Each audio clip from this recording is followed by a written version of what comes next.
Hi friends, Kammattipadam എന്ന ചിത്രത്തിൻ്റെ റിവ്യൂവുമായിട്ടാണ് ഞാനിന്ന് എത്തിയിരിക്കുന്നത്. നിങ്ങൾ ഈ വീഡിയോ കാണുന്നതോടൊപ്പം സബ്സ്ക്രൈബ് കൂടി ചെയ്യുക. കമ്മട്ടിപ്പാടം എന്ന് പറഞ്ഞാൽ ഇപ്പോഴത്തെ എറണാകുളമാണ്. അവിടെയുള്ള റിയലിസ്റ്റിക് ഗാങ്സ്റ്റേഴ്സിൻ്റെ കഥ പറയുന്ന ചിത്രമാണ് കമ്മട്ടിപ്പാടം. കൃഷ്ണൻ, ഗംഗ, ബാലൻ എന്നിവരുടെ ജീവിതത്തിലെ 4 ഘട്ടങ്ങളിലൂടെ കടന്നു പോകുന്ന ചിത്രമാണിത്. കൊട്ടേഷനും കള്ളക്കടത്തുമായി ജീവിക്കുന്നവരുടെ ഇടയിൽ പ്രതീക്ഷിക്കാതെ ഒരു മരണം നടക്കുന്നു. ഇവരുടെ ടീം ലീഡറിനെ കൊന്നയാളോട് പ്രതികാരം ചെയ്തിട്ട് ഈ കൂട്ടുകെട്ട് പിരിയുന്നു. ദുൽഖർ മുംബൈയിലേക്ക് പോകുന്നു. വർഷങ്ങൾക്ക് ശേഷം തൻ്റെ ബാല്യകാല സുഹൃത്ത് ബാലന് എന്തോ അപകടം ഉണ്ടെന്ന് അറിഞ്ഞ് ബാലനെ തിരിച്ച് എറണാകുളത്തേക്ക് വരുന്നു. പിന്നെ അവിടെ നടക്കുന്ന പ്രശ്നങ്ങളുടെ കഥയാണ് കമ്മട്ടിപ്പാടം. രാജീവ് രവിയുടെ മറ്റു ചിത്രങ്ങളിൽ നിന്നും ദുൽഖറിൻ്റെ പതിവ് ശൈലിയിൽ നിന്നും വളരെ മാറ്റമുള്ളൊരു ചിത്രമാണ് കമ്മട്ടിപ്പാടം. കഥയെയും കഥാപാത്രങ്ങളെയും ഒട്ടും ബോറടിപ്പിക്കാതെ ഫിനിഷിംഗ് പോയിന്റിലെത്തിക്കാൻ രാജീവ് രവിക്ക് സാധിച്ചു.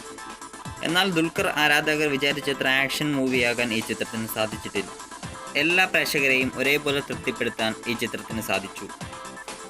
ഈ ചിത്രത്തിൽ നിന്നും കുറച്ച് വയലൻസ് ഭാഗങ്ങൾ കട്ട് ചെയ്ത് മാറ്റിയിരുന്നു.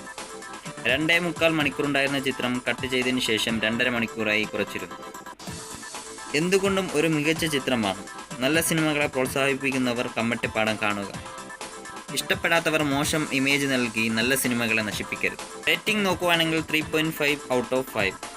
നിങ്ങളെല്ലാവരും കമ്മട്ടിപ്പാടം കാണുക. ഈ ചിത്രത്തെക്കുറിച്ച് നിങ്ങൾക്ക് മറ്റെന്തെങ്കിലും പറയാനുണ്ടെങ്കിൽ കമൻറ്റ് ചെയ്യുക. ഈ വീഡിയോ ഇഷ്ടമായെങ്കിൽ സബ്സ്ക്രൈബ് ചെയ്യുക.